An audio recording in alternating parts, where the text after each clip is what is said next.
What's good, y'all? Welcome to the Impeccable Playmakers podcast. I'm here with my guy, 26, the CEO, doing it big in the funding space, the credit space. He got his content going crazy. I would like to give him a warm welcoming, and I know he's gonna drop some game on this pod. So I want to give him a warm welcoming, and he's here, y'all. Let's get to it. Yes, sir. Yes, sir.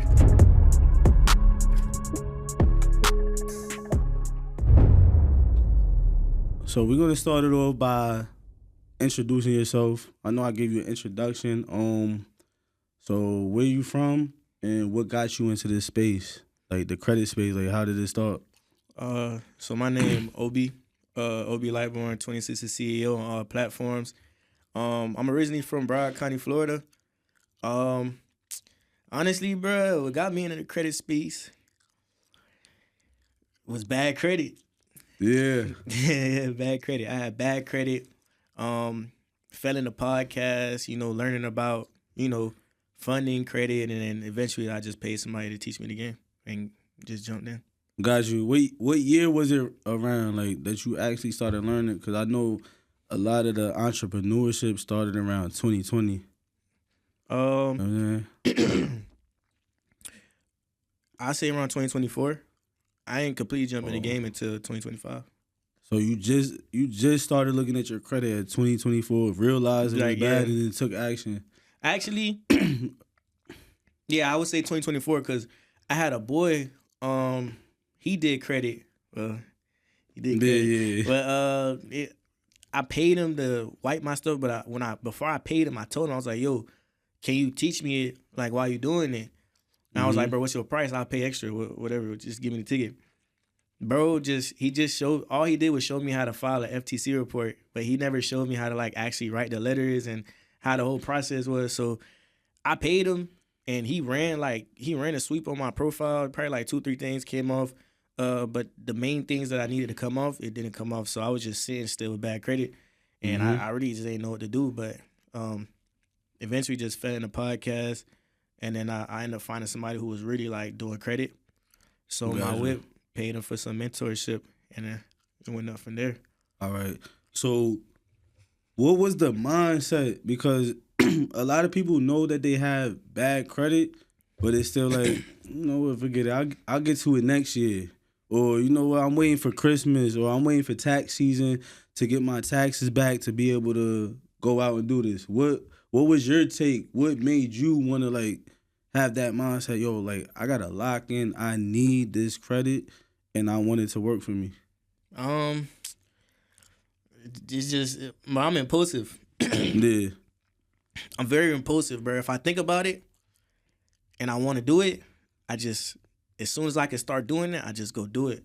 So, once I start learning in the podcast, I'm watching Smitty, I'm watching him 500, Earn Your Leisure, all that. I'm just hearing credit. You can get funding, right. So I'm like, bro, I need to jump on this quick. So the moment I found the route and figured out what I wanted to do, I just went and did it. Right. All right, I got you. So what was your So once you're starting to get your credit right, you're starting to build it. What was that moment where something just hit on your credit that gave you more confidence? Because I remember with me, when I started the credit journey, I only had one collection on my credit report. And this was from me. I went to Zales one day. It was my girl at the time. It was her birthday. So I wanted to give her a gift. So I'm at Zales, and I'm going to buy a $600 ring. But as I get to the register, they're like, hey, if you get a card with us, you only got to put $150 down. So me, I'm thinking I'm about to get a ring for $150. I'm not paying. You see what I'm saying? So they're like, just put in your social and you get a Zales card and we'll get you approved right now. All you gotta do is put down $150. That's how they get you. So that was my mind frame. I'm really only paying. As my mind thinking, I'm like, yo, I'm only paying $150 for this $600 ring. I'm not gonna pay these people. So that's all I had on my credit report. And this is probably 7 years later. Just got that removed. And then I watched a video. It was I was on a Zoom call. They told me to do they told me to put a script into Credit Karma. it instantly got removed probably like 48 hours later. That was like my aha moment. So it was like, oh nah, this is real. I got that removed, and then I added the next account was rent reported. My score went up 64 points, and I'm like, yo, I'm all in. What was that moment for you though? I really ain't had no aha moment, honestly, because the moment I jumped into the credit space, it was straight into mentorship. So my cousin, he knew he knew somebody. He had a boy, the young CEO. That's my mentor. Who first introduced me to the credit space. Mm-hmm. I basically just paid him. He gave me all his SOPs, all the dispute letters, everything. Like he taught me exactly how to dispute things. So, I was I was my first client. But once I sent my letters out, it took like 7-8 days. My whole report, I went from like 500s to like mid 600s in like a few days after sending the letters in. So that's when I was like, oh shit. All right. So I was like, it's up for here, bro. So you said a key word, and that's mentorship. So break down the importance of mentorship, and why should somebody go get a mentor? Because it took you was like, you know what? You probably say, I don't want to figure this out myself. I need a mentor. What happened? Bro, it's like, and it's crazy because I was against mentorship at first. Cause I'm like, bro, I gotta pay you to teach us a game. Why people don't just get game for free? Right. You know what I'm saying? Right. But you gotta think, bro, when you give people, if I give you this glass for free right now, and you break that shit, you gonna be like, damn, I ain't pay for that shit anyways. The glass broke. Right. But if I say, hey, I'm gonna give you this glass for $2,000, Mm-hmm. you get this glass for $2,000, you holding that bit like this. Right. Okay, you mess around and break that bit, like, damn, I paid $2,000 for this. Mm-hmm. So it's the same thing with mentorship. If somebody teach you some game for free, you're not gonna value it the way that if somebody is to charge you $4,000 or $5,000, now you're gonna take that. You're really gonna take it. You're really gonna take it serious. You're really gonna lock in. You're really gonna try to make that $4,000 or $5,000 worth. You know what I'm saying? So you don't know what you don't know. Right. So that's why you gotta get mentorship because, I mean, not even just one. Mm-hmm. Shit, I'm up 3 mentorships right now. Cause what this person can teach you might be different from what this person can teach you. Even though he might be doing the same thing, he might do this a little bit different. You can take something from his mentorship, you can take something from his mentorship, and then like, you know what I'm saying, you do your own thing with it. So right. That's actually great though, cause basically like if we think about it, everybody has a mentor. All the greats. When we look at Kobe, one of his mentors is Michael Jordan.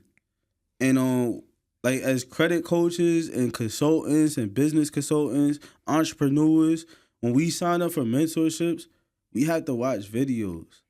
The same way Kobe had to watch Michael Jordan's videos of him playing other teams, we have to watch the Zoom call replays of our coaches giving us the game, or if they gave us some strategies on how to get funding or how to repair credit. It's just like Michael Jordan and Kobe. And then, like he said, it's different mentors. So, LeBron, I guarantee you, LeBron watched some of Kobe's videos. LeBron watched Michael Jordan videos. All the greats. So, it's like, if they did it, why shouldn't I do it? And for the females, I know I brought up a lot of males, but for the females, Beyonce, guess what? She has a choreographer coach for dancing. She has a vocal coach for her vocals with the singing. Most likely she has a business coach with her finances. So like he said, we need multiple coaches, and we could have multiple coaches in the same category because everybody has their own strategy. So that's one of the main importance to mentorship. So I just wanted to get that across for everybody. You need a mentor. You should get a mentor, whatever space you're in. So I know where we come from, people that look like us, we wasn't taught a lot about credit growing up. So how do you interact with people who see what you're doing and it's like, yo, bro, I want to do what you're doing, but it's like they feel stuck.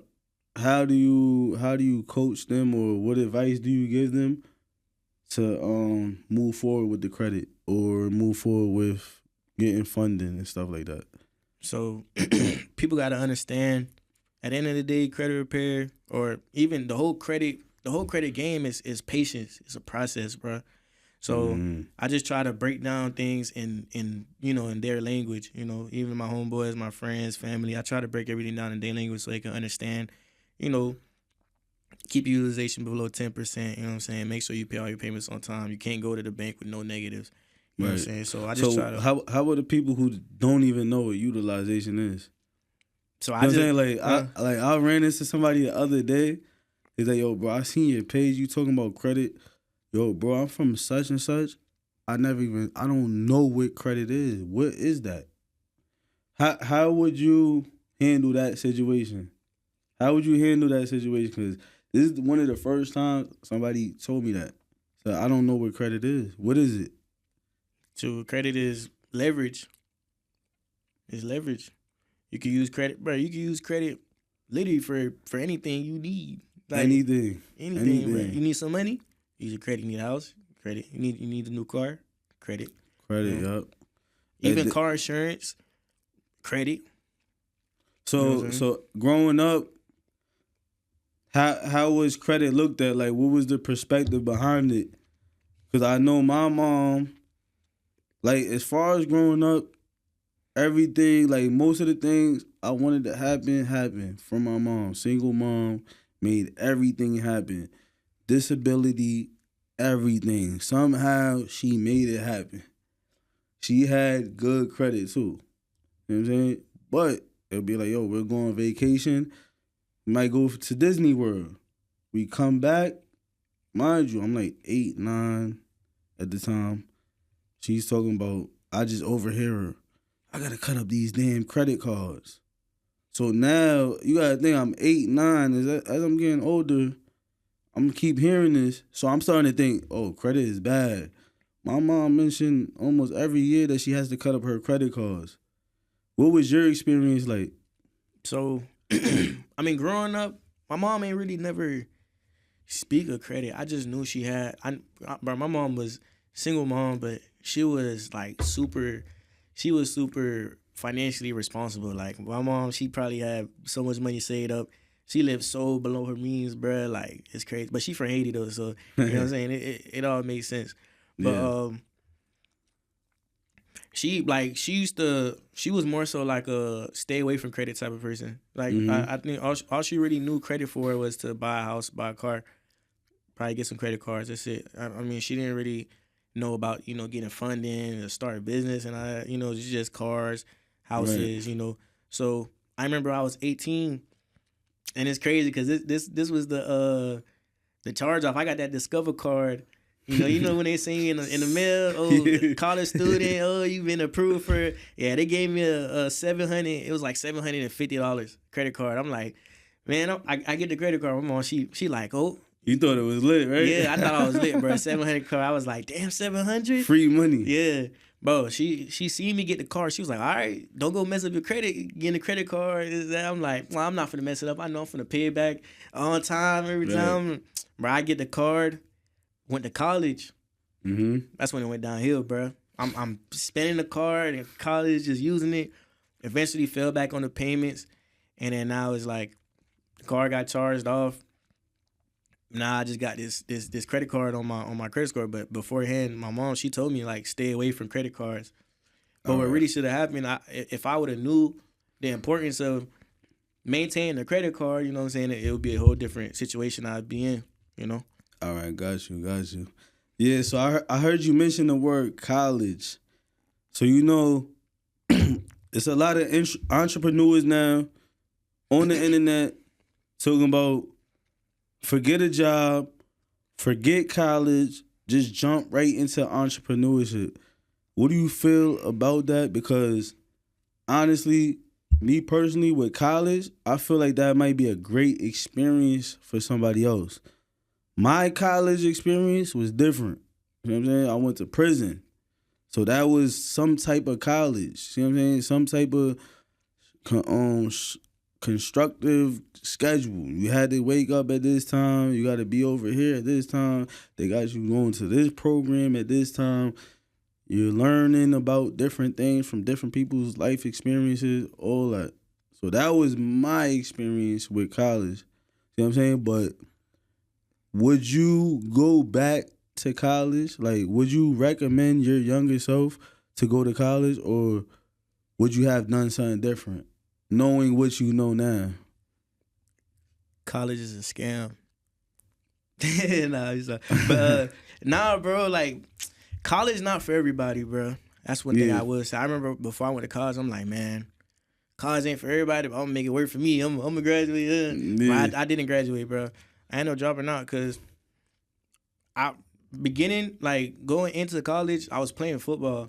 So that's the main reason why I wanted to go to college so bad. I'm like, bro, I'm trying to play football, trying to get to the league. Yeah. You know what I'm saying? So that was the motivation behind it. So college was your mentorship, basically. But once I got to, I think it was my junior year, the league, I'm like, man, I ain't going to the league, bro. I had to get that realization. Yeah. Once I stopped playing football, I was like, nah, I'm just at school.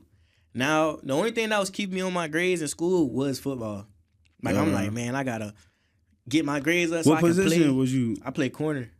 Corner and safety. All right. But my last position I played was corner. But I'm like, man, I need to get my grades right so I can keep playing. Mm-hmm. So once football ended, now I'm just here. We just partying, doing college stuff, with the hood. So after that, bro, I started cutting hair. I was a barber. I was cutting people hair in the dorms. Then I had to get in my apartment. Once I got my apartment, class was not seeing me. I'm trying to get money. I got to pay my bills. I'm not trying to get evicted. Did you take the barbering more serious once you with the apartment? Yeah, because it was like, all right, so it was, and this was recent. This was actually last year. Once I knew, because so we had to file our applications for housing, but housing to be limited. I didn't do my application, so now I'm like, man, I gotta get an apartment. So it was over the summertime. I was staying on campus, but I started cutting in the shop, and I'm like, bro, I gotta make this work because I gotta make money, and I'm not getting a job. I actually tried to work a job. I went to Waffle House. I worked up. I did training for 4 days. I did 1 day on the job, and I quit. I was like, nah, this is not for me, bro. Yeah. So once I quit, jumped straight in the shop. I'm just sitting in there all day. That same semester, grades was horrible.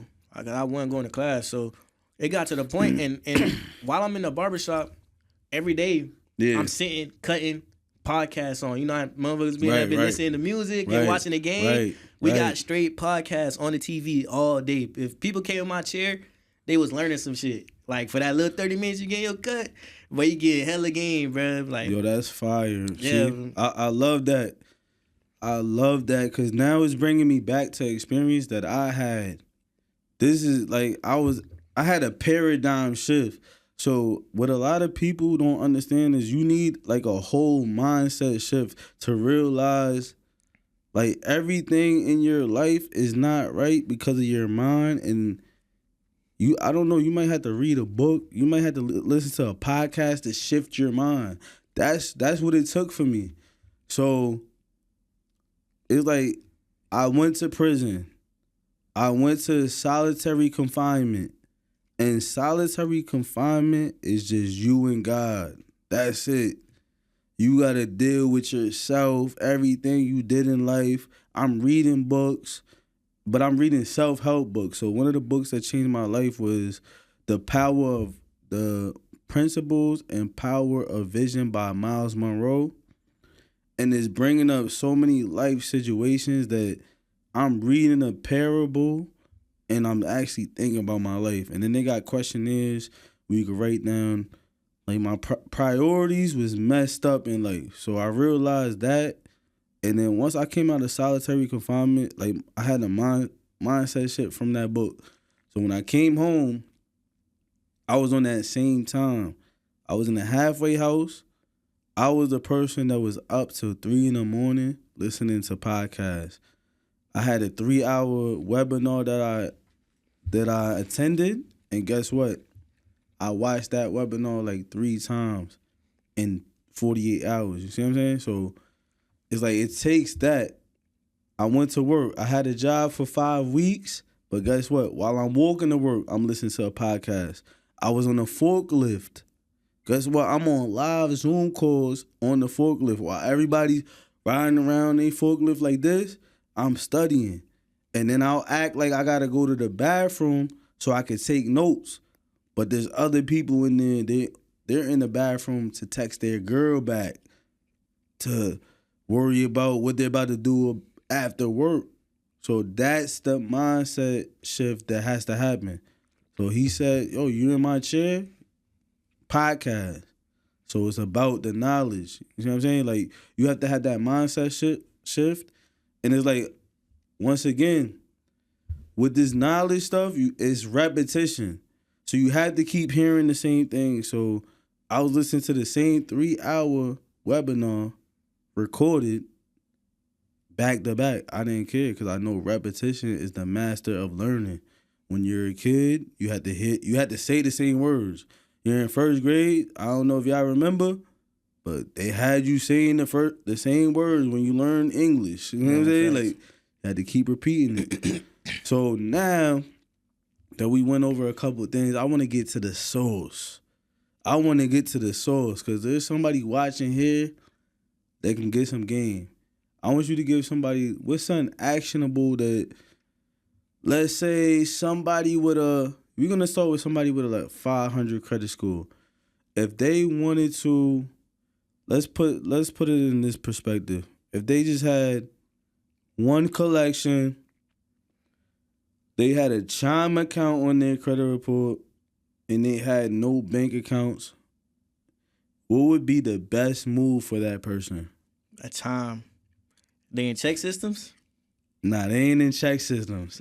If you don't know what check systems is, basically check systems is a service who watches over your bank accounts. So if you're opening up too many bank accounts, somebody happened to, or you overdraft on an account for too long, or somebody dropped a check in your account that was no good, and then now you're basically banned from the bank, they have a system where they report that to. And then now you can't open no bank accounts. So what would you recommend for the person who's in that predicament? Who can't open no bank accounts? Just with the Chime? Just the Chime. They got one collection. They're not in the check systems though. You know what I'm saying? They just got that. So and they're confused. First thing, that collection, got to get that off. The best thing I say to do, FTC report. Hit the 1681C-2. Mm-hmm. Get the collection off. It's only one collection, right? Just get it wiped off.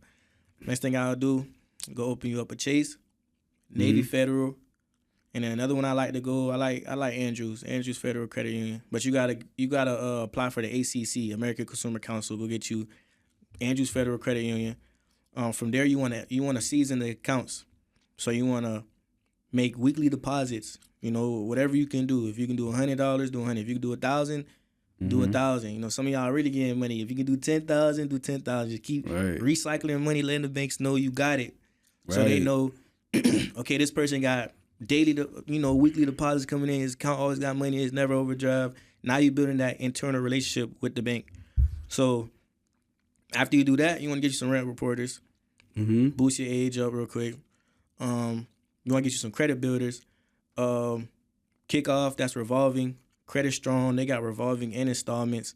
So you can get either one of those. It only gonna cost you like $50 total, and it's monthly. After you do all that, get you a secured loan from Navy Federal. Right. Andrews Federal got it too. They got the pledge loans too. You can literally get the same, however much you got 1,000, put 1,000. You got 3,000, 5,000. You can literally take that same 3,000, pay off the 98%, from the Navy and drop it into the Andrews, run the same play. So now you got two, however much, $3,000 loans secured on your profile. Now you want to let those sit. Hold on. He just dropped some game, but I feel like some of the viewers, they might have got confused at the secure loan. So I want you to break it down to them. Just break down the secure loan. So you mentioned the 3,000. How would they proceed with this process of getting the secure loan? And what would you say the benefits of that would be? So like give them a step by step how you would do it. All right, you just opened up a Navy federal account or even Andrews. How would you do it? You got $3,000 in your pocket. How are you depositing the money? How long would you wait to pay it back and like stuff like that? People. So you want to deposit that money into your savings account. Call the bank. Hey, I want to open a secured savings loan. So what this basically shows the bank is that you have that money.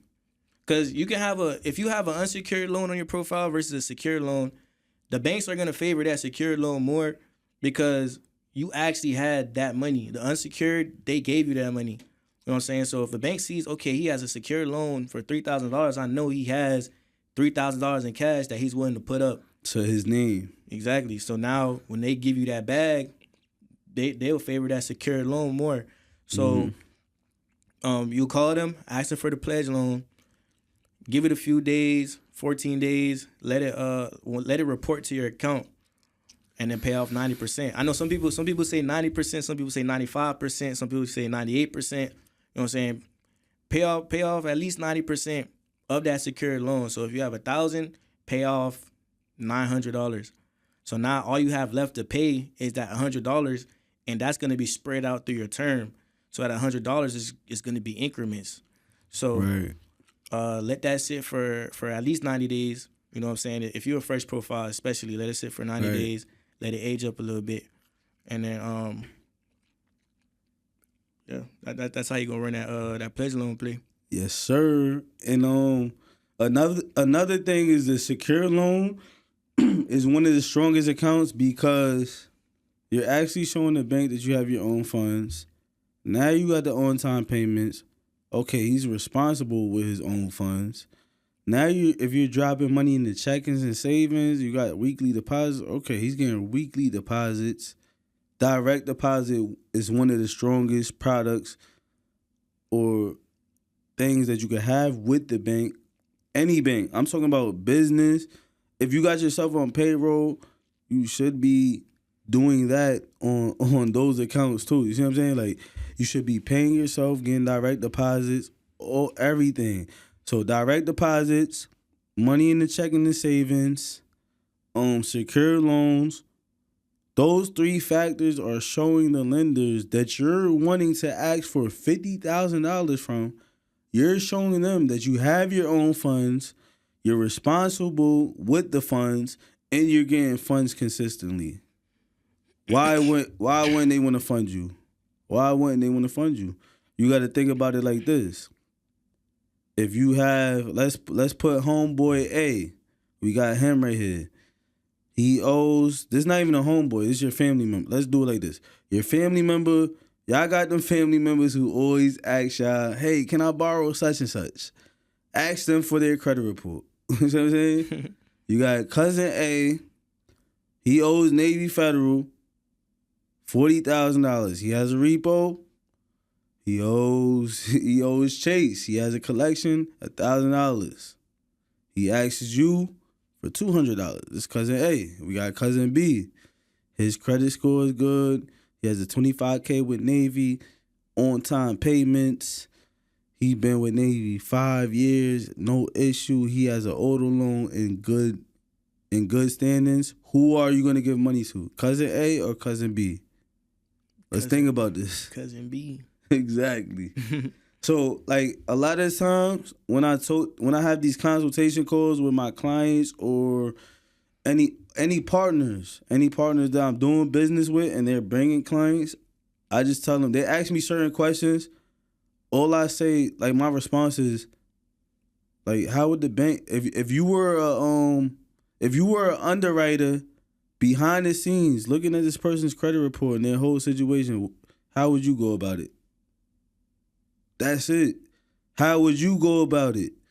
Yeah, they got one late from 2 years ago. They got one late from 2 years ago. How you feeling about that?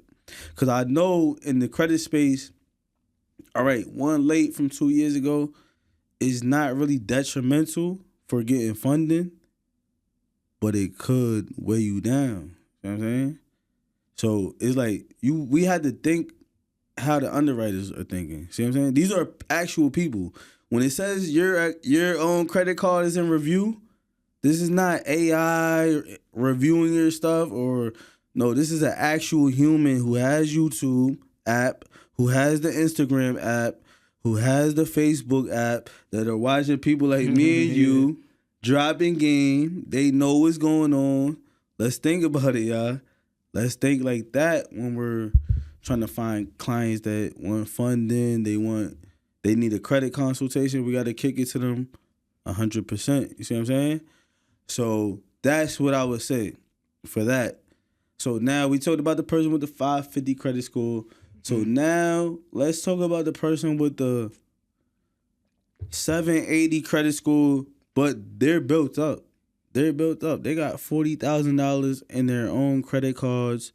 I'm talking about they got the 25K credit card with Chase. They got 10K they got the 25K credit card from Navy. They got the 20K credit card from Chase, and they probably got a 5K from Amex. They got about 7 years of credit age. They've been in the game, but they're talking about, hey, I just heard about this business funding on Instagram. How should I go about it? What would you recommend them to do? What bank accounts on the business side would you tell them to sign up for? And how would you guide that client? So you said we think we got like 15. So we got about 40K in comparable limits. Yeah, this is primary. So they got 40K primaries. Credit age is good. They got Chase. They got Navy. They only got personal accounts, but they're talking about they built up their personal, but they want to step into business. What banks would you tell this person to sign up for, and why? So first thing we're gonna do is go to any bank they have, a prior relationship with, because you already got products with them, so you already got that relationship built. And if they have a 780, they have good credit cards with those companies, with those banks. So they're obviously gonna give them more money if we go run them for some funding. Right. So I would definitely go with all the banks that they already have relationships with. Like I said, Chase always the go-to. We definitely gonna hit Chase. We go open the business in Navy, and then I will go with.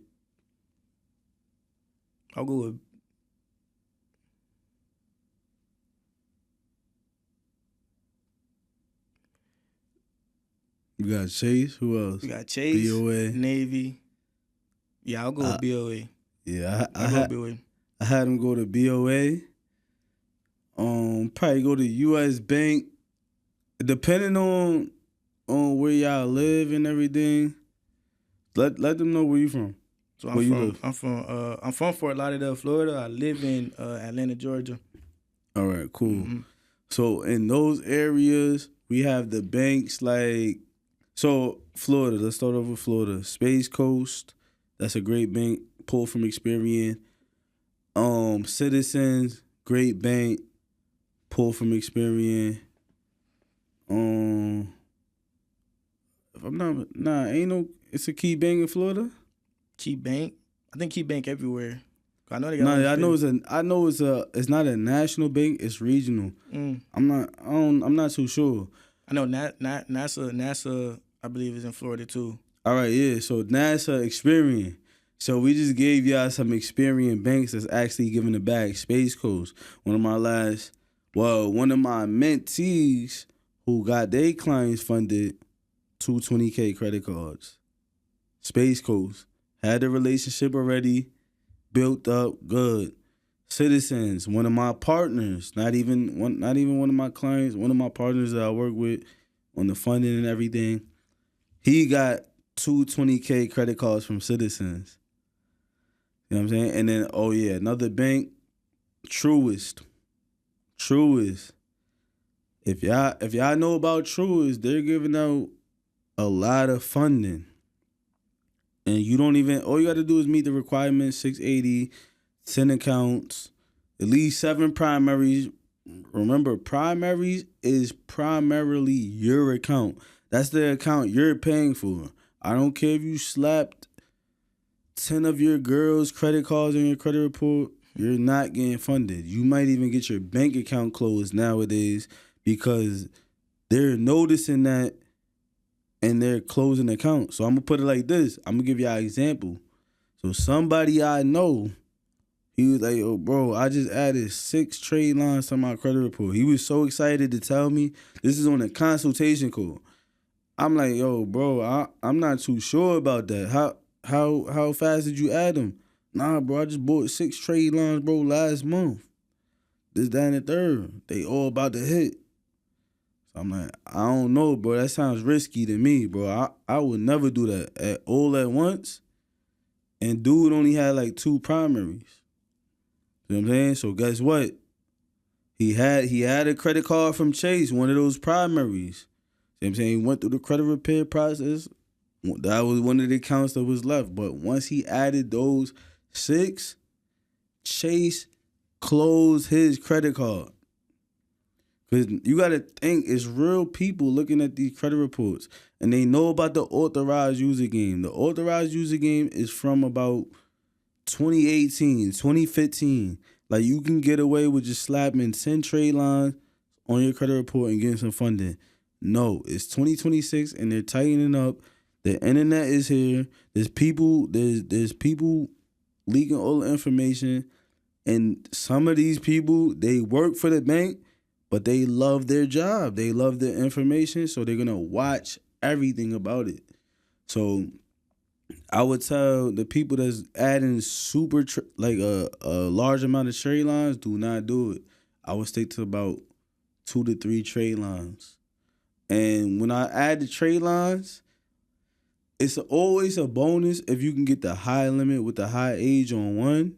So high limit, we're talking about 20K and up, and then high age is about 10 and up. You know what I'm saying?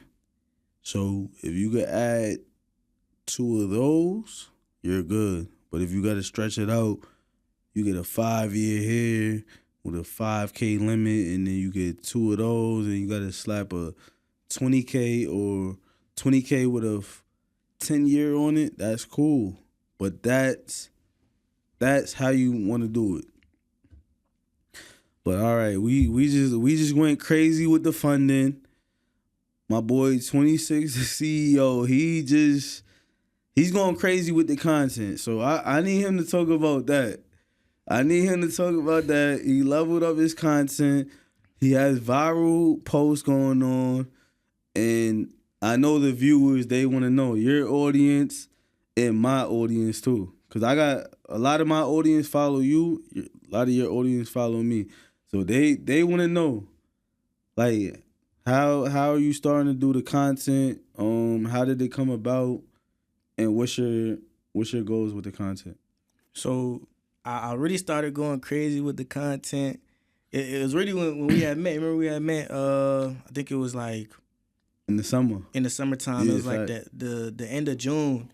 Once I went to that event, man, and that's a huge thing about, you know, being in the right rooms and networking. So, cause everybody, I'm going on their pages, I'm seeing everybody got blue check, you know, credit content, and this was not freshly got in the game. So I'm like, man, I don't got no content. Like, my page don't look like I do credit. Mm-hmm. So I'm like, after that day, man, I should start going crazy. Like, I'm posting a video a day at least, minimum.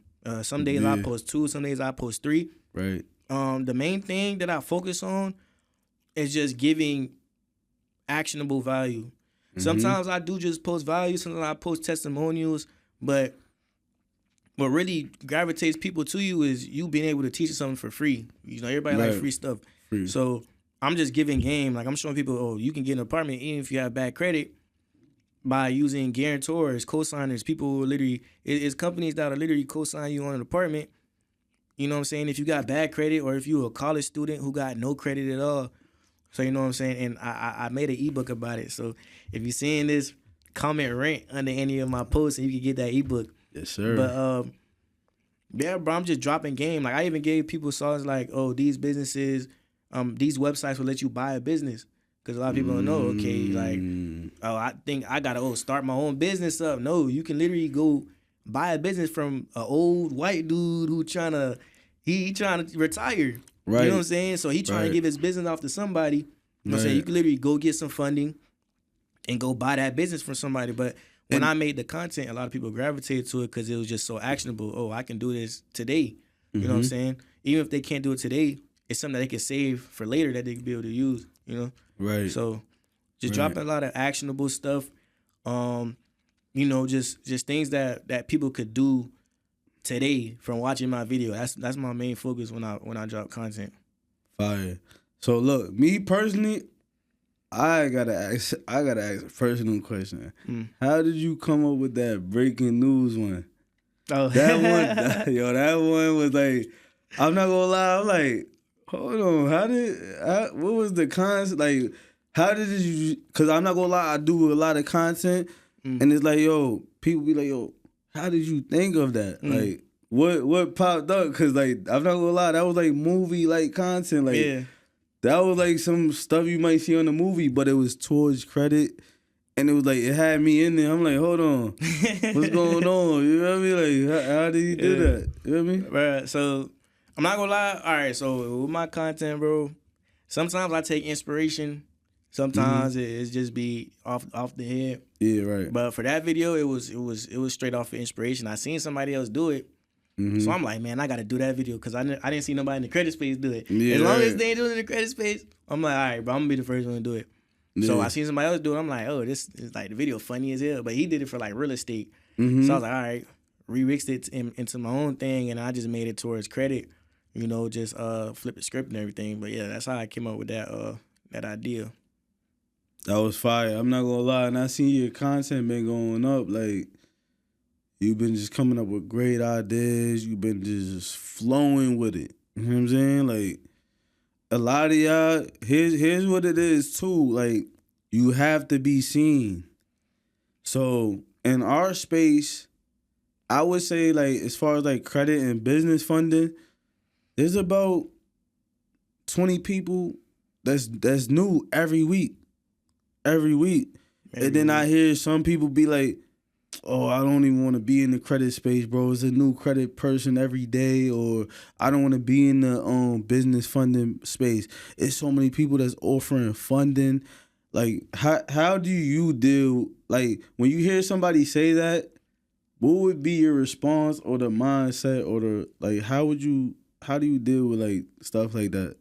So, it's funny that you say that because no matter what industry you step in, you always gonna identify that it's a lot of people who do that thing. Like if you were to go play football today, then you're gonna see everybody play football now. If you go, you know, start an ice cream shop, now every day you seeing a new ice cream shop on your page. Like that's life. It's like especially with Instagram, once you start doing something, the algorithm is automatically gonna put all of that stuff on your feed, on your page, because it knows. Right. So like you can't think too much about what other people are doing. You gotta worry about yourself, bro. Because at the end of the day, it's so much people in the world, bro.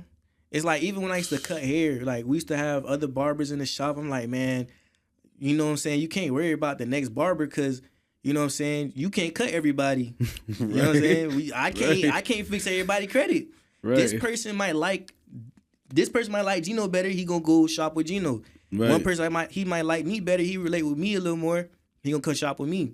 You just gotta find your crowd, which is important with the content. Because if you post authentic content, being yourself, you know what I'm saying?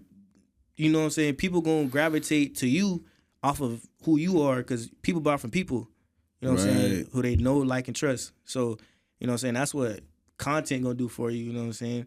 Just being yourself.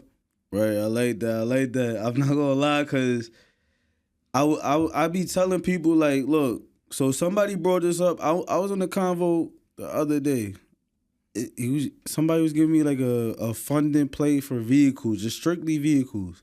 But I'm like, yo, I'm doing credit cards, I'm doing loans, we're doing line of credit, we're doing vehicles, we're doing everything. And they're like, yo, bro, just too many people in that space, bro. I feel like vehicles, like it's not too many people in that space. So I'm like, yo, honestly, guess what? Target, Walmart, your local gas station, Dollar General, CVS. All sell the same thing. They all sell Poland Spring. Why do I care? Like, everybody sell Poland Spring. How? You know what's crazy? You see what I'm saying? You shop at Walmart, you shop at Target, you shop at Dollar General, you shop everywhere, bro. Just because somebody's not your client now, don't mean they won't be your client in the future. They might go to somebody else, not get the experience that they expected, but maybe you can get them a better experience and they come try you out, you know? Right. Yeah, I like that. I like that too. And then he also mentioned, like, it's about who you resonate with. So it's like, it's crazy because my videographer that I rock with, he just started shooting content. But I had people that follow me for probably like 2 years, 2 to 3 years. And guess what?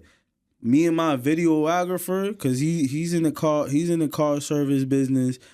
He's doing credit and business funding now. Guess what? He's more music inclined. So more of my music inclined audience, they tapped in with him. But guess what? They never DM me once. Out of 2 years, they never DM me. But he'll hit me up like, yo, bro, you know such and such? He just hit me. I'm like, yeah, I know he followed me, da-da-da. Go do your thing. You see what I'm saying? And then he might have some people that been following him for 2 years and they want to lock in with me. So it's like, who do you resonate with the most? That's how you want to follow your gut. I'm not going to lie, like, that's how I live my life. You want to follow your gut. You want to live off of energy. Like, you're going to know who's who, and like whoever you resonate with, just go with them. You see what I'm saying? Because I got multiple mentors. All right, I might resonate with his story. I like his story. I like the way he's carrying stuff, but I still want to learn from this person. So just don't ever limit yourself. And that's also a scarcity mindset, right? Yeah, 100%. That's the scarcity mindset. Oh, nobody's going to buy from me. Oh, you know what? Walmart is selling this. This person is selling that. No, I'm going to sell it because I got my own network. And that's the great thing about it. Me and him could host a class right now. Guess what? There's going to be people that rock with him. There's going to be people that rock with me. That's cool. But guess what? It's still in the circle and we're still helping people because the main goal is we want to get the results for the people. So it doesn't matter how it goes. You see what I'm saying? They still came to our event. They got the result that they wanted, and that's all that matters. So it's just sometimes we could overthink things when we don't. So we talked about credit. We went over some plays that they could do. We went over the mindset. What are some ways? Because I like to teach people more than credit. Because it's like, yo, I could talk about credit. Yo, get this credit card. Get this, get that. Now what? What do I do with this? So somebody who wants to make money or generate an extra stream of income, you do not have to leave your job. I'm going to put this straight up. You don't have to leave your job. They don't have to leave their job. But how do they make an extra 5 to 10K a month? You know what I'm saying? Because it's like, once you have the knowledge, once you have the results for yourself, you started fixing your own credit. Now you got a couple credit cards. What do you do now? Well, one thing I can say, if you just want to be hands off, you know what I'm saying, just make some money on the side, you could sell, like if you got credit cards, you could sell trade lines. You know what I'm saying? You could literally list your stuff. You know what I'm saying? Or you can what even is a trade line? What it like so, for the person who doesn't know what a trade line is? Let them know. So a trade line is basically when you allow people to come on your credit card as an authorized user, and they just basically pay you for it. So and normally they'll report for like 1 or 2 months. Some do 3 months. and you know what I'm saying, it just give them a temporary credit card, not credit card boost, but a temporary credit boost. Right. But you know what I'm saying, you could go like websites like Tradeline Supply, you could literally apply to be a Tradeline vendor. Yeah, a Tradeline vendor, and they'll literally use your credit card and they'll pay you for it. So that's one way. Another way is if you got good credit, and you know, if you got some funding, or if you're gonna get some funding, however the case may be, you could buy a business. Like, people don't understand, it's biz buy sell. Go Google that, biz buy sell. You can literally go on there and buy a business that's already making money. Take the funding that you have, buy that business, and you can even do stuff like seller's financing, where you can pay the seller off of the money that the business is already making. So it's not like you coming out of pocket for it. You paying somebody with money that you're making that you wouldn't have had if you never would have bought that business in the first place. Right, you're making money off the income, off the revenue of the business. You just happen to sign up to take control of it. And people don't know you could buy vending machine businesses. You can buy a warehouse, storage, self-storage, nail salons, anything, like a spa, like medical literally. spa. Like, a lot of my partners, well, a couple of my partners, they had medical spas, and they just did the acquisition. They're not in there giving massages. They're not doing the acupuncture. They just control the situation. Best part is, it's coming equipped. All employees hired, everybody, the managers are there doing all the work. All you have to do is come in and put your touch to it. Maybe add some automations in there. You know what I'm saying? Maybe switch the branding, change a few prices, but that's all you got to do. It's not like you got to come in there and start making any real changes, because if it's working, you don't really got to fix it. You know what I'm saying? Right. So look, I want to break down the reality. It's a harsh reality of business acquisition and like the times when things change. All right. So like all the baby boomers who opened up businesses in the early 2000s, guess what? They're reaching an age where they're getting elderly. Some of them are passing away. So it's like, now what happens? And then now we're such in a content age where now they have nephews, nieces, daughters, sons. And guess what? They're offering this laundromat to their son who's on TikTok all day, and he just wants to be a TikToker. He's watching all these YouTubers make all this money.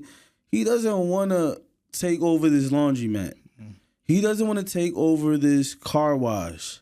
What he wants to do is be a TikToker. So there's business people like us who understand business and will come in and we know social media.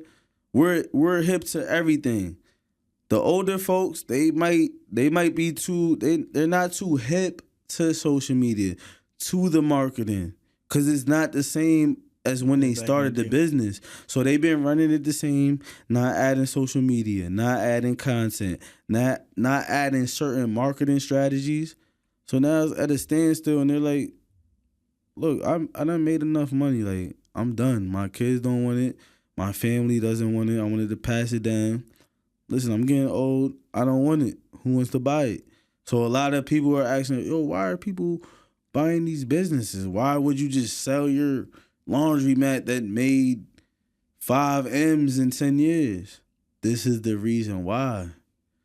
So we have to understand that. And once you understand that, and you understand the game of credit, funding, and marketing, it's a no-brainer. As long as the numbers match. You see what I'm saying? Make sense in everything that you want to do. And the best part about it is you don't have to quit your job.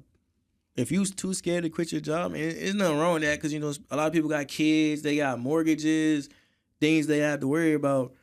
So you don't have to quit your job to do that.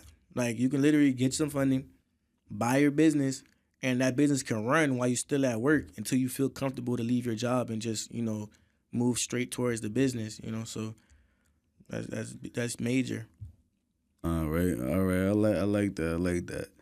We just went over everything for y'all. Like the credit repair side, the funding side, how to make money, the mindset behind everything. We're getting ready to close this out. Let's do some controversial. Oh yeah. Let's talk about it. Let's talk about it. What you want to know about? I don't got nothing on top of my head. Let me see. Something controversial. So look, everybody is saying that, oh, the banks are about to shut down. They're tightening up. This, that, and the third. A lot of people aren't getting funding. I'm going to put it like this. Your people aren't getting funding. Your people aren't getting funded. You know why? Because the quality of leads that you're getting. You're finding people in the hood. You're finding, I'm going to put it like prime example. Like, this is what it is. Like, some people, they try to send me clients that need money. But they're in a need to get the money to live. Like, to buy clothes, to get in a new apartment. But these people, like, it's like a homeless type vibe. See what I'm saying? So it's like those people, they need to figure out life first. They shouldn't figure out how to get credit to get an apartment, to get a car, another car to live in. That's not it. That's not it. Let's start with life first. Let's figure out how we can get steady income. This is what I tell people. It's like, yo, you're coming. Oh, nobody's getting this. Nobody's getting that. And then these are partners too. Listen, why can't this person get funded? Yo, I know you can get them a quick $40,000. She has an $800, but she has 2 trade lines on her credit report. She can't get it. Oh yeah, well, she needs the funding because, nigga, she's about to get kicked out her house in 2 days. Listen, this funding might not be meant for them because they might put themselves in a deeper hole. You understand? So now, what you want to do is you want to find the qualified leads. So you got the person who needs funding to to live, to actually get food, shelter. That's not what we want. We want the people who need funding to generate more income. These are most likely business owners. Some of my main clients that I deal with, they're real estate investors. These are other credit coaches who have an influx of clients that they can't even handle. They have big communities with over 1,000 people. Like, yo, Gino, 20 people qualify for funding right now. I can only take on 10. Can you help? Yes, I can help. So I'm dealing with people like that, other entrepreneurs who need the funding to make a bigger impact in their business or their clients' lives. So I feel like that's something that needs to be talked about right now. I say this. What do you think is the biggest thing that's keeping a lot of people broke? Or one of the biggest reasons why people stay broke? All right. So, for example, today, somebody seen me. They've been watching for years. But guess what? Guess what they told me today? He's like, yo, bro, I'm going to be ready in like a few weeks. That's the issue right there. This is why people are broke. They keep talking about a few weeks. I'm waiting for my taxes. I'm waiting for Christmas. I'm waiting for next year. I'm waiting for my girl to move out my house. They're just waiting for something that they don't have to wait for. Do it now. If you're around me, you want to get your credit right and you're serious, the serious people who the actions and results come to are the people who link me and they open up their experience, they open up their Credit Karma right away, and we figure out the situation right there. That's what's going to keep you broke. Keep waiting. Keep thinking life is guaranteed. Because one day is one day. That one day is going to come. That is not going to come. That one day that's supposed to come is not going to come. So it's like, Are you gonna keep waiting? Oh yeah, I wait a few weeks. Nah, I'm not waiting. I'm doing it now. That's why you're broke. I'm gonna say something too. Real bosses don't wait for perfection. If you waiting for perfection, then you're never gonna start, bro. Because you're never gonna have perfection, bro. You're never gonna know everything you need to know. You're never gonna have everything you need in order to start. Once you have the idea and you have enough to start, go do it. Why are we sitting around waiting for this, for that, for this? Oh, I need a new camera. Or I need to wait till I get a new iPhone. Nigga, if my camera was cracked, I'd still be making content until I get a new one. You know what I'm saying? So stop waiting for the perfect time. There's never a perfect time. Fire. Right now is the perfect time. Right now. Guess what now stands for? No opportunity wasted. And we're here now and we're giving you this game. Like, this is what it is. So my guy 26, the CEO, he came, dropped game. I appreciate him coming. Where can they follow you? And where can they get the game? And where can they see all your content at? 26, that's 26, the CEO on all platforms. That's Instagram, TikTok, YouTube. We got vlogs coming soon. We got everything. So just stay tuned, bro, because, you know what I'm saying, we going crazy. Yes, sir. And we're out, y'all. Appreciate everybody from watching this. Y'all click the links in the bio. Follow my guy, 26, the CEO. I appreciate him for coming up here and dropping game, giving the wisdom, the experience. This is what's needed in the space. Let's get it, y'all.